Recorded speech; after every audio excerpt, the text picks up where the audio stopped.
For example, bigyan ko yung example, halimbawa, 2023, 2024, 2025.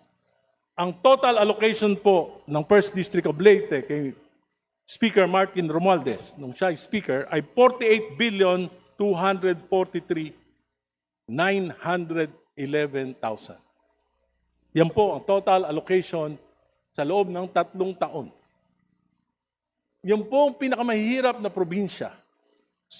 Swerte na maka 3 bilyon, 4 na bilyon sa isang taon. Bakit nangyari ito?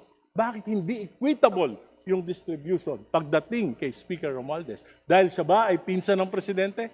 Di po. Ako hindi ko nakikita ng ganyan dahil unang-una Ano po? may proposal po ng National Expenditure Program. Ang National Expenditure Program ay naalat po nila ang kanilang budget sa bawat probinsya based on the recommendation ng Regional Development Corporation. Nandyan po yung wealth ng kanilang area. Nandyan po yung return taxes na kinakukuha. Nandyan po yung lahat po ng mga possible revenues na nakukuha at nabubuo para ibigay po sa share ng isang area na yan.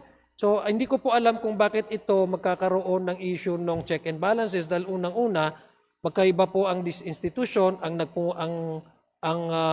nag-approve naman po ang Kongreso at wala naman pong kinalaman dito ang ating Pangulo pagdating po sa pag-appreciate ng bawat distrito kung kailan o ano ang kanilang magiging proyekto. Hindi po bang Sa palagay ko po, that is far-fetched conclusion, Mr. Speaker. I Hindi po understand ba that there are, nag- Mr. Speaker, allow me first to address this question.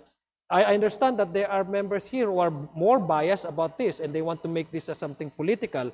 But I don't think this is something that we can actually attribute the President to the issue of the 2024, 25 elections, although this is a separate discussion altogether. But I'm just giving way to our good gentleman because he premised it on the anti-political dynasty. Again, the straight answer is it has no bearing whatsoever. The President being the cousin of the former Speaker of the House of Representatives, how the House of Representatives receives the National Expenditure Program, how the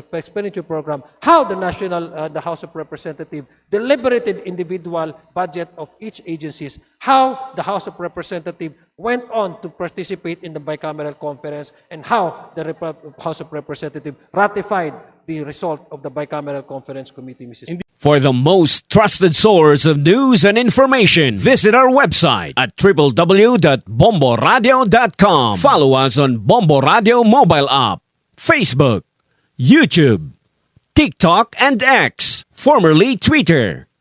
Like, share, and stay connected. Anytime, anywhere.